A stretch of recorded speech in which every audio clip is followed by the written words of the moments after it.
got to go over Bitcoin because, as you guys can see, we have actually had a pullback here and we're down over 2% in the last 24 hours, 2.7% in the last 7 days. But it was a pretty big drop considering that we were expecting to have a bull flag, which are usually bullish signals. But we're going to talk about why that necessarily wasn't a bullish signal in this video. But we're going to talk about that. Remember, I'm not a financial advisor. None of this is financial advice. Let's get straight into it. So yeah, yesterday's video, I was talking about how I thought we're actually going to break out right here with a bull flag. But there was one issue with this, and this actually was a bull flag material here. So if you look at this, this was actually a bull flag in the making, right? It was supposed to be a bull flag and then a continuation upwards. But the reason that we didn't is just because that bull flags, it doesn't have to be 100% win rate, right? Bull flags typically have a 60 to a 70% win rate. And, you know, with every trading pattern, there's always a certain win rate with it. But this particular one wasn't a bull flag. It would have been the nicest, perfect setup for a bull flag. But, you know, it just didn't happen like that. So we'll just have to wait and see. What happened instead was actually what we like to call a double top or a bearish double top. So that's what just now happened. And that's why we're pulling back now. And we're below the 50-day moving average here. We're working our way towards this 61K support and possibly even all the way down there at the 58K support. So we're looking out for that right now. So actually looking at the daily chart, that's where we'll start. If you look at this, this definitely looks like it's going to pull back soon.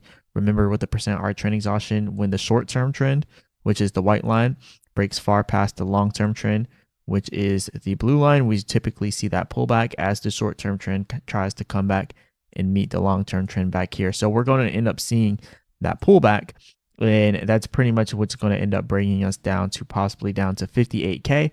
So that's a level that we're looking for right now. And then if you look at the MACD here, you can see that we do still have the divergence here, the bullish divergence, which is where you get lower lows on your chart and higher lows on your MACD.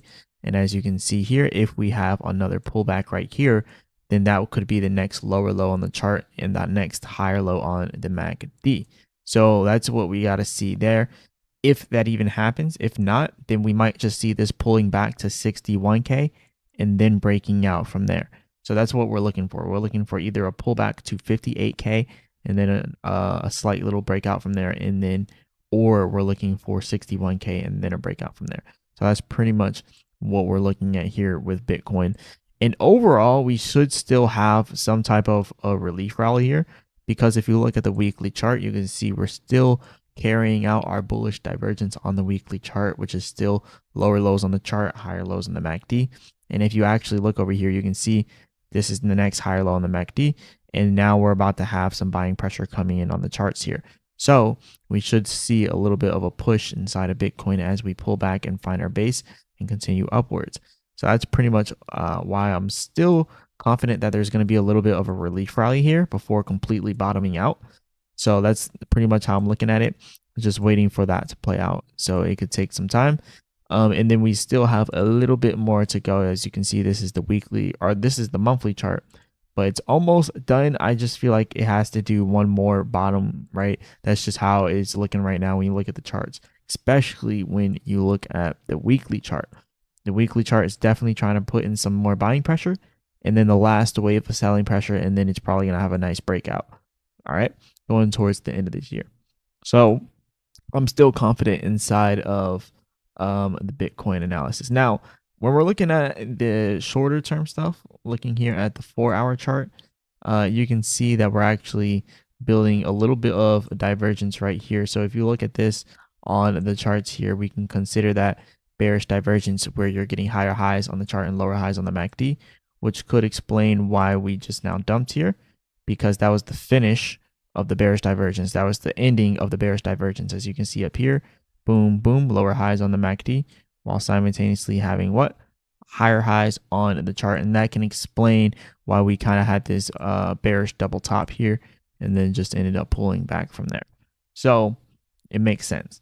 So now we just got to wait it out until, you know, it bottoms out. But we are getting some financial information tomorrow. So the Fed chair is going to be talking about the inflation rate and all that good stuff. So we're going to see the inflation rate tomorrow, and that's going to be pretty interesting to see how that affects the market. We're going to be getting PPI on the 15th as well. So we're going to be seeing that, and that's going to be pretty much it. That's going to be what's happening for the next 2 days, and that's going to be pretty significant for the markets. But yeah, as of right now, everything's looking good. It just looks like we're going to get this a little bit of a pullback before we continue the continuation. All right, so this is all I got for you guys today. Definitely hit the like button, subscribe. Remember, I'm not a financial advisor. None of this is financial advice. Check out the link in the description for crypto and options edge group. If you guys want to go ahead and join, sign up for this. We talk about trading stuff inside of here. When I'm not making videos, I'm here updating the community. All right, so go ahead and join the crypto and options edge group here. And then also check out the link in the description for Advantify if you want to go ahead and do the best DeFi perps trading on the base platform with up to 500x leverage. And signing up through my link in the description, you are going to be able to use that code Marcellus to get up to 15% off on your trading fees. So go ahead and check that out. Link in the description. As always, I'll be back with another video.